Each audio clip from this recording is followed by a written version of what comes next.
Halo, selamat datang kembali. Pernah nggak sih Anda ngerasain perut melilit pas lagi cemas? Atau tiba-tiba dapat intuisi kuat yang rasanya datang dari perut? Nah, hari ini kita bakal bongkar sains di balik semua itu. Kita akan selami sebuah percakapan yang luar biasa antara otak kita, perut kita, dan triliunan penghuni kecil di dalamnya. Oke, kita mulai dengan angka yang bakal bikin Anda kaget.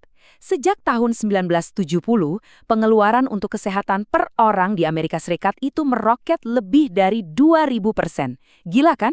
Kita menghabiskan jauh lebih banyak uang untuk kesehatan dibanding kapanpun dalam sejarah. Nah, disinilah letak keanehannya. Walaupun kita jor-joran keluar uang, kok kayaknya kesehatan kita secara umum malah menurun ya? Ini jadi pertanda besar bahwa cara pandang kita soal tubuh selama ini mungkin salah. Ada sesuatu yang penting banget yang kita lewatkan. Untuk ngerti masalahnya di mana, kita harus lihat dulu cara pandang lama. Selama puluhan tahun, dunia medis itu ngelihat tubuh manusia kayak mobil. Sebuah mesin dengan ondel-ondel terpisah yang kalau ada yang rusak, ya tinggal diperbaiki atau diganti. Tapi sekarang cara pandang itu udah ketinggalan zaman. Pergeserannya itu drastis banget. Kita pindah dari model mesin yang simpel ke model ekosistem yang jauh lebih canggih. Kita mulai sadar kalau tubuh kita itu bukan sekadar kumpulan suku cadang, tapi sebuah superkomputer cerdas yang semua bagiannya saling terhubung. Jadi, fokusnya bukan lagi memperbaiki yang rusak, tapi memahami gimana cara seluruh sistem ini berkomunikasi.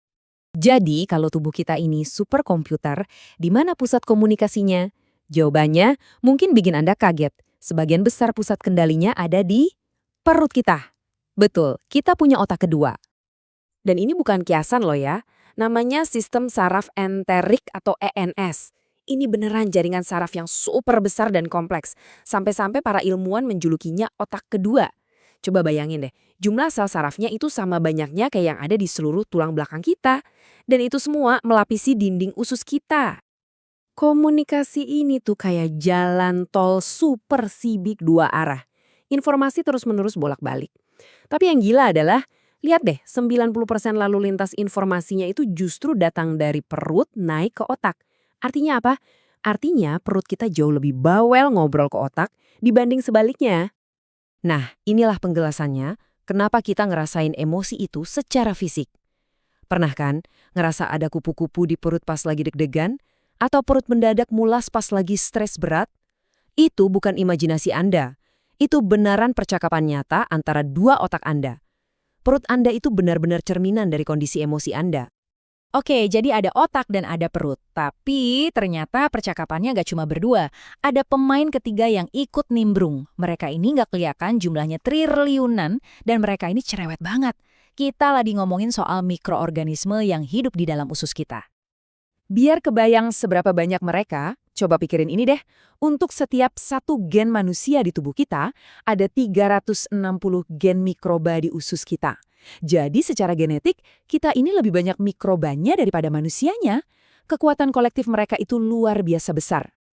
Ada kutipan bagus dari David Relman dari Stanford yang bilang begini, intinya, mikroba-mikroba ini bukan cuma numpang hidup di dalam kita. Mereka itu bagian fundamental. Bagian inti dari siapa kita sebagai manusia secara biologis. Terus, gimana cara mereka ngobrol? Nah, mereka punya bahasa sendiri, sebut saja bahasa mikroba. Anggap aja mereka itu pabrik-pabrik kimia super kecil. Mereka ngambil makanan yang kita makan, terus diolah jadi ribuan molekul sinyal. Sinyal-sinyal inilah yang kemudian jalan-jalan ke seluruh tubuh, lewat darah, dan mempengaruhi semuanya dari mood kita sampai sistem imun kita. Sayangnya ada masalah. Percakapan super penting yang udah berlangsung ribuan tahun antara otak, usus, dan mikroba ini sekarang lagi diserang. Dan biang kerok utamanya, iya, gaya hidup modern kita, terutama pola makan kita. Dan kalau kita mau tunjuk satu penjahat utamanya, inilah dia, peradangan kronis tingkat rendah. Ini bukan kayak radang waktu jari kita luka ya. Ini lebih kayak iritasi level rendah, tapi non-stop, yang pelan-pelan merusak jalur komunikasi di tubuh kita, mengganggu usus, dan juga otak. Coba kita bandingkan langsung deh, bedanya jauh banget. Di satu sisi, ada pola makan modern yang isinya lemak hewani, gula, sama makanan olahan.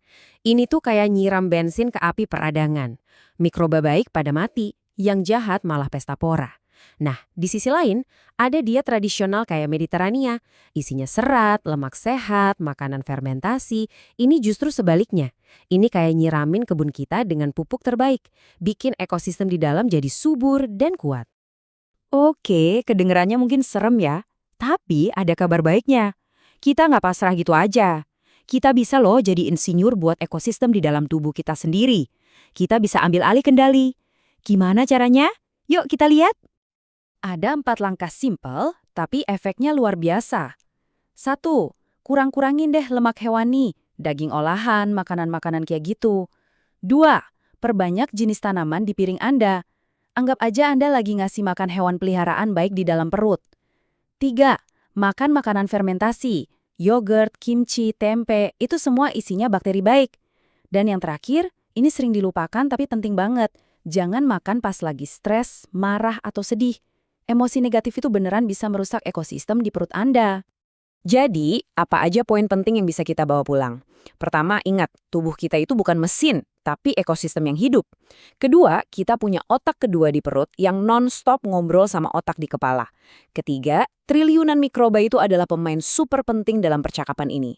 Keempat, makanan modern bisa merusak obrolan ini lewat peradangan. Dan yang kelima, yang paling penting, kendalinya ada di tangan Anda. Anda bisa jadi insinyur untuk tubuh Anda sendiri.